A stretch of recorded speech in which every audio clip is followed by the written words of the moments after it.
It's just not economic deprivation. It's just not things that's related to equalities, so to speak. It's spiritual warfare from a lot of aspects. Amen. We see this little Nas guy running around with dresses and the soulless soul to the devil, got the 666 on his shoe, and he got so many young children. He started out with a song of Old Time Road, but then he's on the videos kissing men. See, the enemy wants you to make this stuff acceptable. Yeah. We keep talking about, well, it's going to get here when the evil days come. No, saints of God, let me wake you up. They here. See, now you may be asleep making just money. You may be just tired just with making money and trying to make a life and just trying to live, just trying to stack a little bit. But the enemy is running rampant while you on your furlough. While you on your vacation, getting your nails done, getting your hair done, being pampered under the sun, the enemy is running rampant.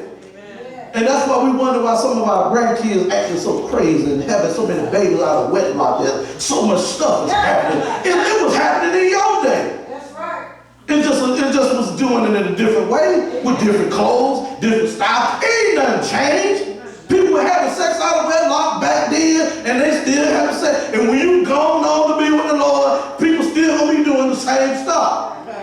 It's just new trends, the same stuff. You had your style, you had a certain way you wore your weave, you had a certain way you wore your pants, you had a certain way you wore your clothes, you had your certain bands, you had your certain hairdo, and they got the same stuff. They just walking around looking just like you used to.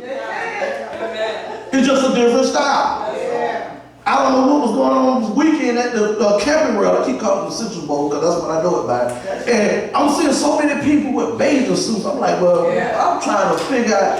I said, the only thing I know that's got water over there, Lake Lagoon. Now, I know a little history from what Deacon Brisbane was telling me, and I think I was talking to someone else. They were telling me Lake Lagoon used to be like a inner city beach. The sand used to be white. And people used to swim in it, and I rolled by and I said, they used to swim in that? Wow. Wow. Really? I ain't never swim in no lake. I don't play no swimming pool. If I can't see my feet, I ain't getting in it. Amen. But people used to swim in it. So I'm like, where all these people? I'm talking about it was an influx of people. Friday night, Thursday, Saturday. I'm like, why are they going with all these bathing suits? And I know they came from the other side of town because you don't really see them until something going on over here. Right. Oh, you know what I'm talking about. Right. You don't see them until something going on. And they was on the scooters, and they was double up. They just ride like they just take it over Paramount. And I ain't never seen so many people with different persuasions in my life on Paramount. And then when they would ride up to my two, they were walking. I said, man, about 5-10 years ago, you would have saw that. To my walking at night on this side of the track. Not gonna happen. But when things changed, it gave us some assurance. When they readjusted the police station and got it off Hewley, remember it used to be on Hewley Street? When they got it off Hewley and put it on OBT, so now they feel better. They feel like I can go out here and ain't nothing gonna happen to me, ain't nothing gonna do, ain't nobody gonna do nothing to me. Why? Because I'm certified $911. I dial 911 so fast. We have 5 cars. Because all I gotta say is who I am. Oh, saints of God, this is real. All I gotta do is say I'm a different persuasion, and you have more police than they got on the force. But if you say a certain thing, then they'll take their time getting there. I never forget, I got in an accident, and they took so long I had got home, I told them, don't even worry about it. We already started information. I told them it's a shame. It's a shame that I'm a taxpayer and paying all this money faithfully every month, every week. And it's taking you 6 hours to come to an accident scene. But if it was some other stuff going on, if I got pulled over, y'all be 5 or 6 deep.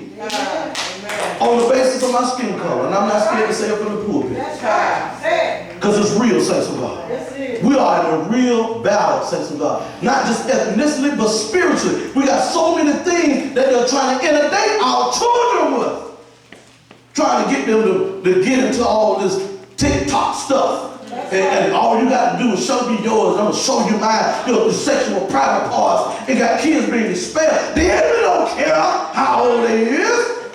You do, but the enemy don't. He'll use a 9-year-old to pull a gun on his mama. He'll use a 12-year-old to rob his mama, rob his daddy, tie him up in the basement. And you scratching your head and you can't figure out how did they get to this point. Because sometimes we so caught up in the things of life, we forget to plug in. We worry about, let me see your report card. No, let me see your book bag. Let me look up under your bed. I'm going in your closet. What you got? What you doing? Let me see. Because grades don't mean nothing. They're an appealing institution. Amen. I think it was with the B2K killer. It was one killer. He was going to school here to be a medical doctor years ago.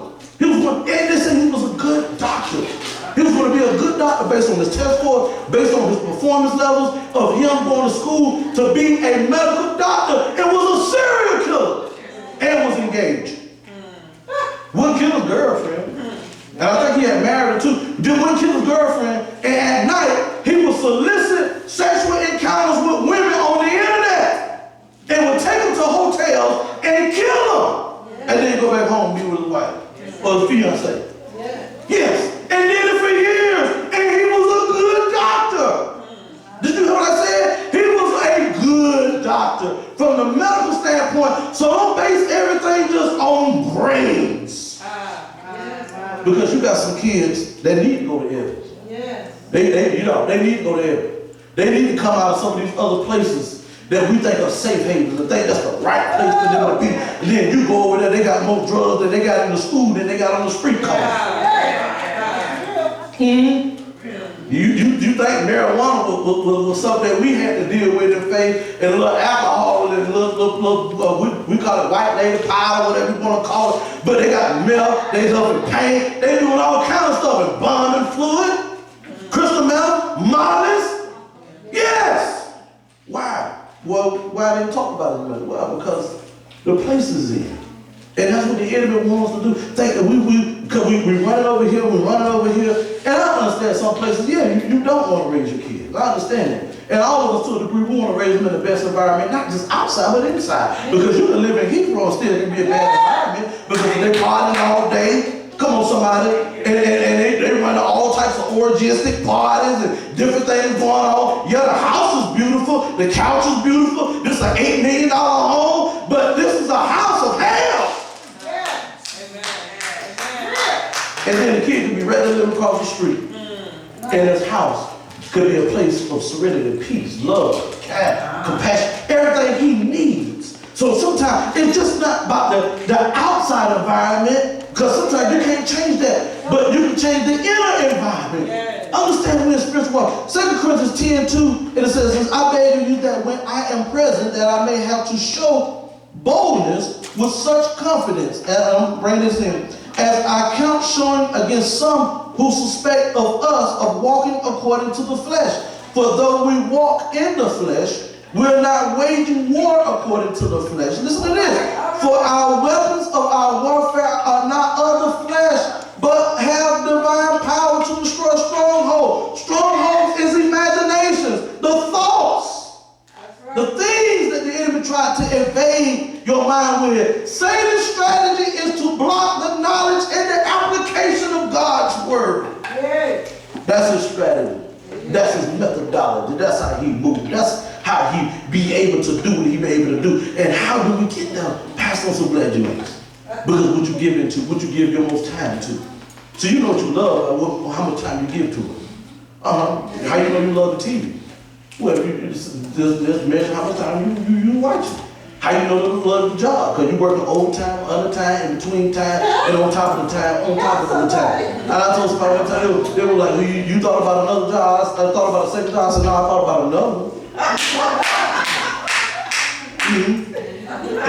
The problem ain't, I don't need another job. I just need a job to be able to pay what I need to pay. I mean, what side of prosperity are we on? Lord, bring the bills out, right? You ain't gonna bring the check up. That's all. What kind of side of prosperity are you on? Lord, I believe in God. The brain that light bill down, this big high. No, I believe in God to bring the money up, because the longer I live, the bigger the house, the older it gets, the heat is gonna run, it's gonna take harder for the AC to run, and over the years, the bill's gonna go up. I ain't seen that bill go all the way back down when I first started living on my own at 19. When I got out, my mom and dad in them house, I was paying $575 for rent. That's a long time going. A real long time going. Yeah, I had a 1-bedroom, nice little apartment, right there at Pine View, right off Pine Hill Road. Nice little apartment, $575. I thought that was a lot of money. And now I see a 16 and 17 and 1800 and 2000. Some people tell you they mortgage you almost faint. Amen. Somebody 30, but we're only paying $3,700. And your mouth just felt like, what? What? That's real. But how do they get there? Because what they work on. They don't say, well, maybe I need another job. No, if they got a business, they say, well, what do I need to do to enhance this business? To get more customers. What do I need to do to enhance myself? To get a bigger promotion, or better yet, to look for another job. Because God He don't want you so tied down. See, when people get tied down to that point, I'm not saying doing what you have. Now, if you're doing something you have to do that, you have to do at the moment. But pray that God will give you the wisdom to work your way out of that. It's just like them cash advances. You know, I've been through that too. You keep getting cash in, you know what I'm saying, where you can't get out because I'm $55. Keep hurting me. You know, $55. But I made up in my mind. I told myself, I said, when I get some extra money, I'm going to pay the $55 and count it as a loss. I got right out of that boy. You have to work your way out of the situation. And how you do it with the Word of God.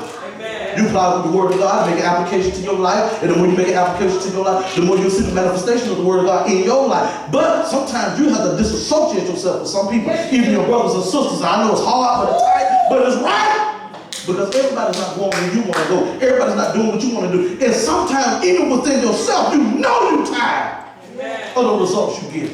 And you keep wondering, why it ain't working? What's going on? What's this? Why am I feeling this way? Because it's the people that I connect with. So you can love people that only you have to stay connected with. I can love you, but I ain't going to take you out to dinner every Sunday. No, I still love my family. I love all of them. But some of them I can't hang out with like that. But I love them. In my family. Natural and spirit. I love them. And some things I see even preachers do, I don't do. I'm not going to condemn them to go to hell, but I don't know if God might send them there for what they do. So I'm scared of God. I fear God. I have a real reverence for God. See, people can harm the body, but God can destroy the soul